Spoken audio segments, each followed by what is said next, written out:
আসসালামু আলাইকুম। অনেকে ফ্রোজেন করা কলিজা রান্না করলে নাকি রান্নার স্বাদ দ্বিগুণ হয় না। সে আপু ভাইয়াদের জন্য আমি এই রেসিপিটা দিলাম।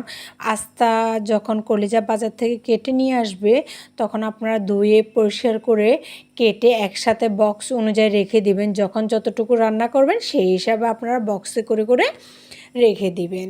আমি আজকে এই পুরো প্রস্তুত প্রণালীটা আপনাদের সাথে শেয়ার করতেছি। আমি এখানে পেঁয়াজ বাটা দিয়ে দিয়েছি। পেঁয়াজ বাটা দেওয়ার পরে আমি একটু সরিষার তেল দিয়েছি।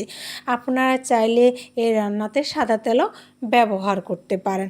আর যারা এলাচ দারচিনি আস্তা পছন্দ করেন, গুঁড়া পছন্দ করেন না, তারা এই পেঁয়াজ বাটার সাথে দিয়ে দিবেন, তাহলে স্মেলটা ভালো আসে। এখানে আমি আদা বাটা এবং কি রসুন বাটা ব্যবহার করতেছি।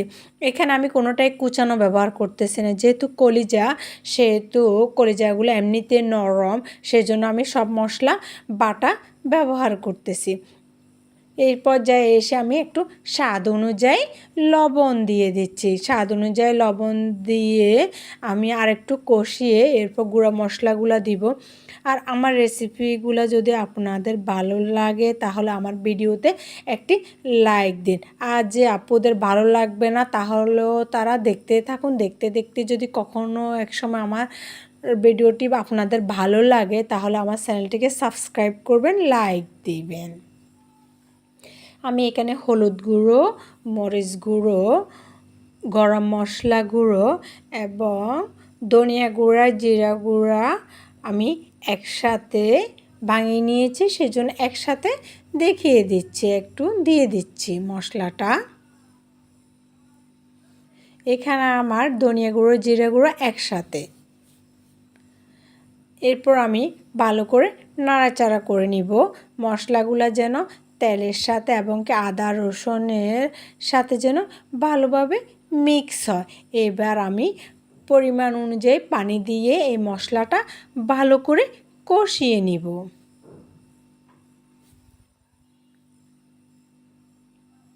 আপনাদের যদি কোনো কমেন্টে কোনো কিছু জানার ইচ্ছে থাকে তাহলে আমাকে একটু কমেন্ট করতে পারেন। আমি মশলাটা ভালো করে নাড়াচাড়া করে দিয়ে ঢাকনা দিয়ে রাখবো 1 থেকে 2 মিনিট, যেহেতু তেলটা যেন উপরে উঠে আসে এবং আমার মশলাটা যেন ভালোভাবে কষানো হয়। আমার মশলাটা ভালোভাবে কষানো হয়ে আসছে, দেখেন আমার তেলটা উপরে উঠে আসছে। আপনাদেরও তেল এইভাবে উঠে আসলে মনে করবেন যে আপনার মশলা কষানো পারফেক্ট হয়েছে, সেক্ষেত্রে আপনার তরকারিটা অনেক স্বাদ হবে।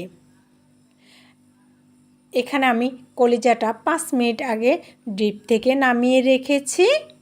এবার আমি আস্তে কলিজাটা দিয়ে দিব।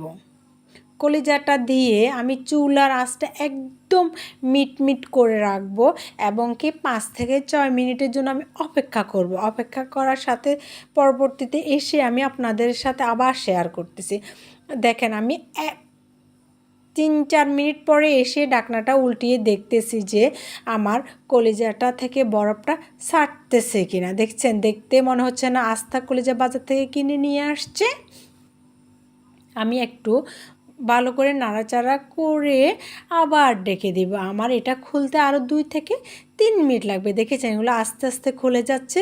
মোটেই চুলার আঁচটা বাড়িয়ে দেওয়া যাবে না। চুলার আঁচটা বাড়িয়ে দিলে কলিজাগুলো ভেঙে সৌন্দর্য চলে যাবে এবং সেই স্বাদটাও নষ্ট হবে।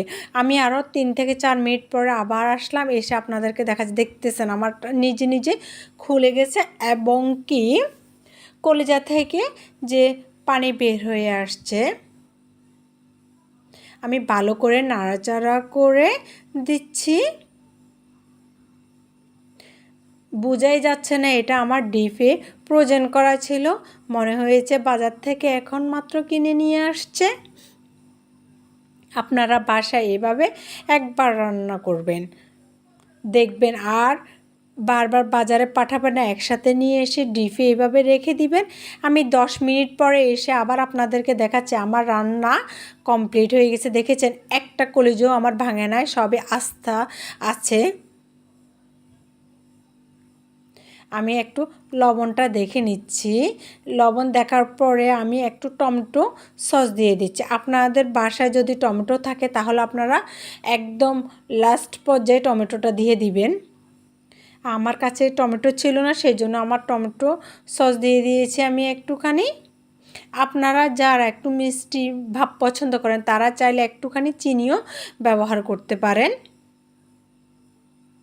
যেহেতু টমেটো সসের মধ্যে এখানে একটু চিনিও থাকে, সেই জন্য আমি টমেটো সস দেওয়ার পর আর চিনিটা ব্যবহার করতেছি না।